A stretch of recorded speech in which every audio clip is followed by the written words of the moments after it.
Je voulais profiter aujourd'hui de partager avec vous un moment précieux pour moi maintenant chaque jour, à savoir ce moment où je me prépare mon bouillon de collagène. Oui, oui, bah voilà, c'est vrai que je vous en ai pas encore parlé, mais bon, vous le savez, moi je suis dans la quarantaine maintenant. À partir de 25 ans, il y a quand même beaucoup de choses qui se cassent la gueule chez les femmes. Bon, il faut faire un peu plus de sport parce que le muscle s'en va, et puis bah, il y a aussi l'élasticité de la peau. On dit qu'à partir de 25 ans, on est vieille. 43, je vous raconte pas. Je vois beaucoup passer ces bouillons d'os et je me suis dit, bah pourquoi pas tester. Bon, c'est vrai que je suis végane, mais on a tout le droit d'avoir des dissonances cognitives et moi je veux bien être végane, mais je ne veux pas être fripée de la joue. Voilà, j'ai décidé de faire cette petite cure de bouillon d'os. Alors c'est un bouillon quand même assez éthique parce que c'est un bouillon d'os de petits producteurs. Alors attention, ce sont pas les os des producteurs, hein. Ce sont les os de l'élevage de petits producteurs locaux et bio. Des os qui ont été choyés toute leur vie, qui ont respiré le grand air. Il y a quand même une démarche derrière qui me plaît beaucoup. Ce qui m'ennuie un petit peu, c'est que j'ai pas trouvé beaucoup de preuves sur le bouillon de collagène. Végétal, animal, le collagène se sépare en acides aminés dans l'organisme, hein, vous savez, c'est ces petites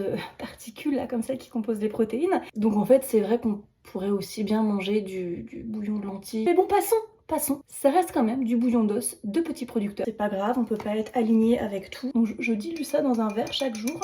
Déjà, rien qu'à l'odeur, je sens que les animaux n'ont pas donné leur vie pour rien. Qu'est-ce qu'on ferait pas pour avoir la joue rebondie?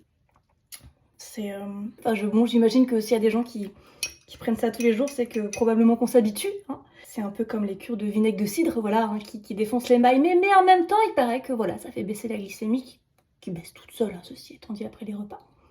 Je pense qu'on peut dire merci aux petits producteurs de nous fournir des os. Ah donc pas leurs os à eux, hein, vraiment. Maintenant que j'ai été transparente avec vous, j'aimerais bien que vous me partagiez aussi toutes vos astuces comme ça qui vous permettent de rester jeune, belle, beau, dans la force de l'âge. Même s'il n'y a pas trop de preuves scientifiques, on est entre nous.